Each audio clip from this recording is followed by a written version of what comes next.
Welcome to the Women of Fort Mill, South Carolina. I'm Kellie, mom of 2 teenagers, serial entrepreneur, and lover of all things that inspire and empower women. After years of supporting women on their journeys, I'm thrilled to be here to spotlight the powerhouse women who make Fort Mill so special. And I'm Leah, mom of a very busy toddler and your go-to financial guru for making sense of money and planning for the future. I absolutely love helping women feel confident in their finances. And together, Kellie and I are here to connect you with the stories, tips, and insights that can help you thrive personally and professionally. Every week, we're inviting you to join us for a quick 20-minute chat with local female business owners, women who are really changing the game here in Fort Mill. You'll walk away with new ideas, practical advice, and a deeper connection to the community. Whether you're seeking motivation, actionable tips to grow your business, or just a bit of solidarity in the ups and downs of entrepreneurship, you're in the right place. This is the Women of Fort Mill, South Carolina. Let's dive in and meet the incredible women here in our community. Do you have a scary box? One that's been handed down to you by your parents or your grandparents? Does it contain reels, slides, VCR tapes, old black and white albums, or lots of stuff that you really just do not know what to do with? So back into the box or bin it goes to deal with some other time. If that's you, then allow Lynn McInnes at Forever to work for you. She works with a company called Forever who will digitize the memories and bring them back to life for you. Plus, if you opt in to use Forever storage, those memories will migrate from the current format to whatever format the future holds, so no more wondering what memories these out-of-date items hold. If you're ready to get started, make sure you get in touch with Lynn McInnes with Forever so she can help you preserve a lifetime of memories, not just during your life, but for the next generation. Well, welcome back to the Women of Fort Mill podcast. So today's episode, we have an incredibly very special guest, my own daughter, Bayla. Hi. This episode is really, truly close to my heart. And a lot of it is because we're going to be talking about something that many moms worry about. They don't always know how to approach it. And that is teen mental health.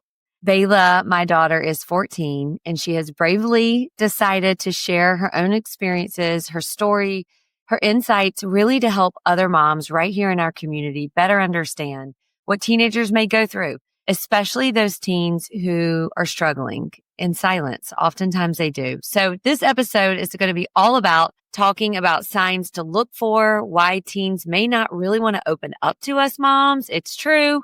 They don't always tell us everything. But most importantly, how we as moms can create a safe space for conversations. And truly, if you're a mom and you've ever wondered, is my teenager struggling and how can I help? This episode is for you. So, Bayla, welcome to the podcast. Thank you for having me. Okay, so let's just dive in. So the first thing I think is important to talk about is, why do teenagers stay silent? So what do you think stops teens from talking openly about their struggles? I think teens don't really want to talk about it because they're afraid that they'll be judged or they disappoint their parents, because teenagers always look up to their parents and know they do a lot for them. So they don't want to put on another thing for them to deal with. And then also, when teenagers are struggling with mental health, it's so much easier to stay stuck in that rut and you don't want to get out of it. But once you do get out of it, it's so much better. So that's what's the great thing about opening up. But it is very difficult to open up, I guess. Do you feel that teens sometimes feel like they're the only ones feeling that? Or do you feel like they know other people feel that way? They know other people feel that way, but I think it's really difficult to open up and share your story with others. And when they see people that doing that, if someone saw me sharing my story and everything, I feel like it might make them realize that it is hard, but it does get better. And knowing it's better to open up and get help and to get out of that rut, it's hard, but it's in the end, it's just so much better. Still in the same theme, do you feel that some kids don't know how to put how they're feeling into words? They know they're feeling a certain way, but it's really difficult to describe. So they just stay silent because they don't know how to describe it. Yeah, I think a lot of teenagers aren't totally educated on what they're feeling. And it is really difficult to explain that to your parents because they may interpret it wrong and get the wrong help. So I think it's very important for teenagers, if they are struggling, to know how they are feeling and journal it, write down your feelings and try to put it all together and then show or tell your parents exactly how you are feeling so you can get the right help. So good. I do think also that, sometimes, and you can tell me if you feel this is true. I feel like sometimes parents are so busy, and this is me included, that we're so busy that oftentimes to get a child to sit you down to really like take the time to explain it and the emotions, sometimes parents don't have time to listen, or at least kids feel that way. Yeah. So the next thing I really want to ask you about is, okay, we know that there are kids struggling. We know that teens kind of suffer through this. What are some signs that moms specifically in this community can look for, and they can, their kids are not opening up, or maybe they have, but they're like, oh, I'm fine now. Because that is definitely something people say. If they do open up, they will say like, oh, I'm fine. That was just like a situation when you know that your kid, your teen is struggling. So if a teen is not openly talking about it, what are some signs that teenagers that really indicate like, hey, like I am struggling? What can moms really look for? I think things that moms can look for is definitely no pleasure in doing things. Like, yes, they can go out and do things, but you don't like see them like genuinely being happy and being themselves, or a loss of interest in the things that they used to love. Like for me, it was my sport, volleyball. Like I had a really hard time going to practice and getting myself to get up and do it, but I just needed to find a different way of exercising. And for me, that helped me a lot. But then another one that I always do whenever I am feeling down is laying in my bed on my phone, like scrolling. It only makes it worse. I still do it, but I try to change it to something different. Other than like just scrolling on TikTok or like snapping people randomly, I try to go on like Pinterest or something and look at positive quotes and all this stuff just to kind of like bring my mindset up. And then another one is not really like caring what happens to them. If like there's like drama or something, or like someone's talking about them, they like kind of push it to the side and like not really care about it. Another one is being anxious a lot, like about school, friends, family, and really everything.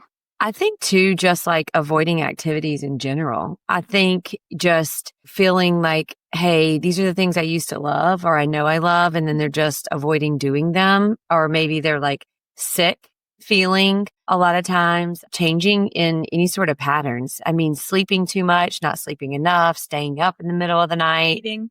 Yeah, changing eating habits. Maybe it's eating too much, not eating enough, or like skipping breakfast when they're normally a breakfast eater. I definitely think that these are typical signs. And also even, I know you mentioned like withdrawal, but being irritable. If you have a child who's not normally irritable and then all of a sudden they're irritable, it may not be drama at school. It may be the fact that they are struggling inside and they're just annoyed that you want to breathe.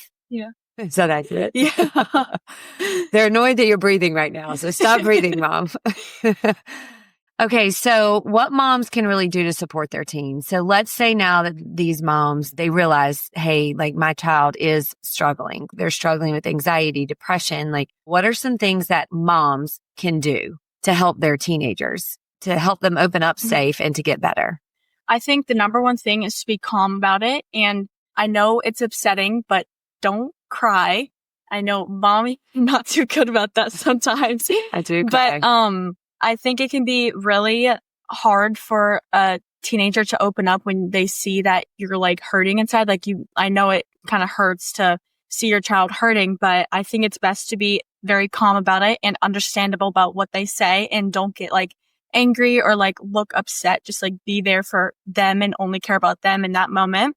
And then I think another one is being very open, and you just want the best way of help for them and them to know that. And then another one I think is good is to like share your own struggles. Like if you've gone through mental health stuff too, or you know someone who has, like you can always like share their story with them. So then they just like have someone to look up to so they know it does get better. Yeah. And I mean, just even hearing it, like I'm learning something, Bayla, from you just by you sharing it right now, because I definitely am super emotional. Yeah. And I know that you're not supposed to cry when people open up because it does make them feel bad. I learned something. Thank you. Yeah. I also think getting better. And one of the things I have learned as a mom, like being so close to you and to your sister, is I mess up all the time. And I don't handle things right all the time. And I try to really tell my kids that, like, I should have handled that way. I should have, and apologize, because I think kids need to know, teenagers need to know that parents make mistakes every day. and that I overreact or I react wrong sometimes. And just being able to say like, I'm sorry, that was not the right way to handle it. I think can learn and it can help you be closer.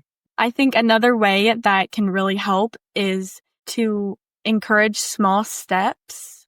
If your child is feeling something like small or something, they think that it's small, that they need to know that like, even if it's small, it's still a feeling and you need to like validate that and make sure that it's okay for you to be feeling that way. Like feelings do come and they are normal. Yeah, they're normal. And also, one of the things I think is important is to just change the situation. Go on a car ride, go on a walk, go to the gym, go work out. I mean, I know I'm going to start the sentence and you'll probably finish it, Bayla, but it's endorphins, right? Tell me about endorphins. Like we go work out, we release endorphins, and what do endorphins do? Make you very happy and can really change your whole mood. Any single time I'm feeling down or sad, all I ever think about is endorphins and how you need to let them out in order to feel better. And that can be in any sort of way, like working out, doing your sport, going for a run, or like even going outside and just breathing in the fresh air. That's like a really good way to help.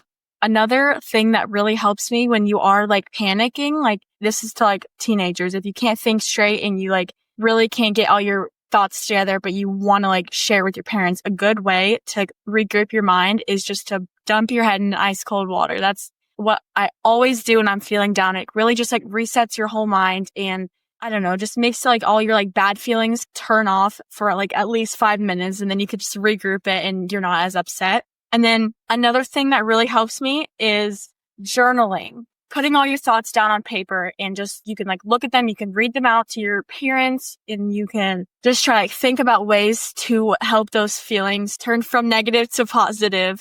One thing that mom has helped me a lot with is gratitude. Every morning we usually have this gratitude journal and we write down things we're grateful for. We always try to do different things each day so we could remember throughout the day what you wrote that morning or at night. Try to like prioritize the positive thoughts and all the things that you are grateful for and not the things that are negative in your mind. Yeah, it's a good one. One of the other things that you do that you may not realize is triggers. So if there is a trigger or a person or a situation or something that you know is triggering, like any sort of anxiety or sadness, making sure you realize like, hey, that was a trigger, and be mindful of it and don't keep yourself in the situation.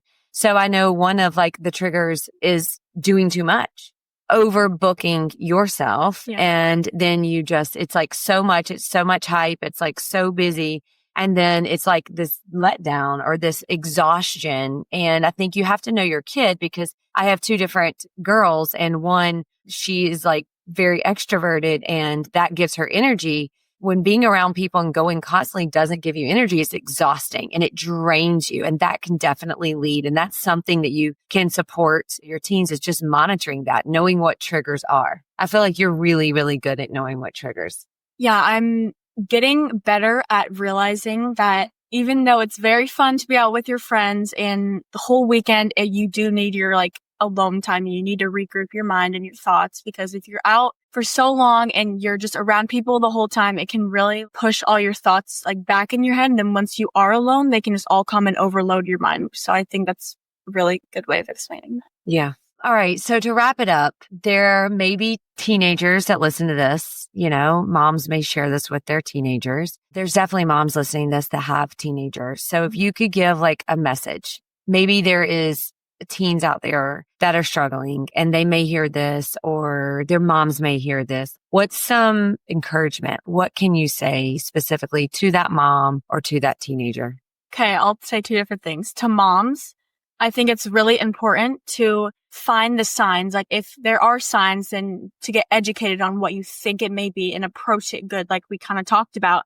And then for teenagers, I just want to say that even if you are feeling sad or anxious, that it does get better. And I'm living example of that. So when things are really bad, that's like one of the lowest points.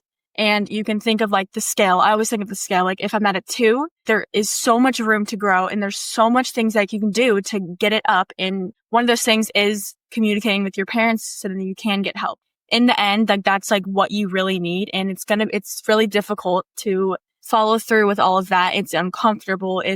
You don't want to do it. But in the end, that's really what you need to get better and to be your happy self again. I just have to tell you how proud I am of you. Thank you. I mean, you are so brave. You're so brave and so courageous to normalize this because there are so many people struggling.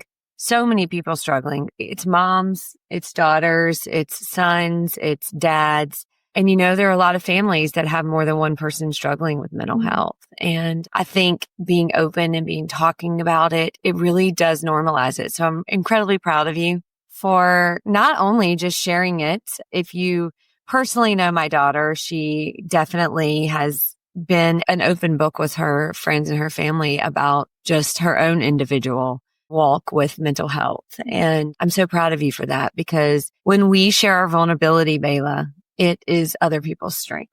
And you share vulnerability and that gives other people strength. I always tell my friends that you are so much more self-aware of your feelings and your emotions than a lot of adults. And I'm really, really proud of you for that. It's going to take you a long way. So thank you for being on the podcast today. Of course.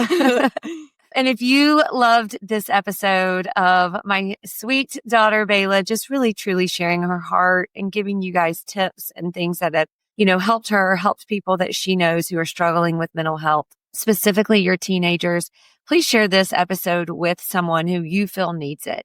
We would absolutely love you to rate and review it. Give her a 5-star review, right? Yeah.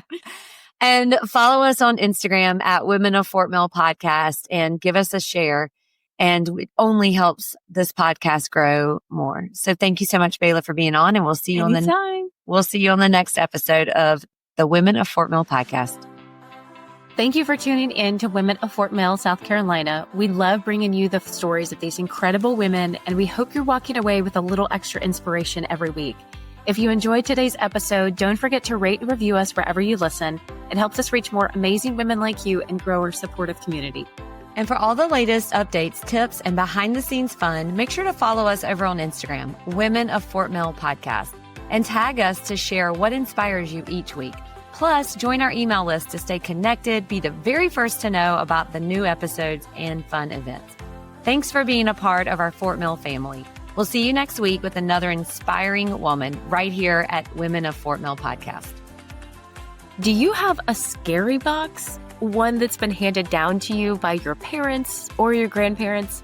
Does it contain reels, slides, VCR tapes, old black and white albums, or lots of stuff that you really just do not know what to do with? So back into the box or bin it goes to deal with some other time.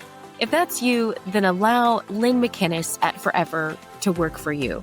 She works with a company called Forever who will digitize the memories and bring them back to life for you. Plus, if you opt in to use Forever storage, those memories will migrate from the current format to whatever format the future holds, so no more wondering what memories these out-of-date items hold.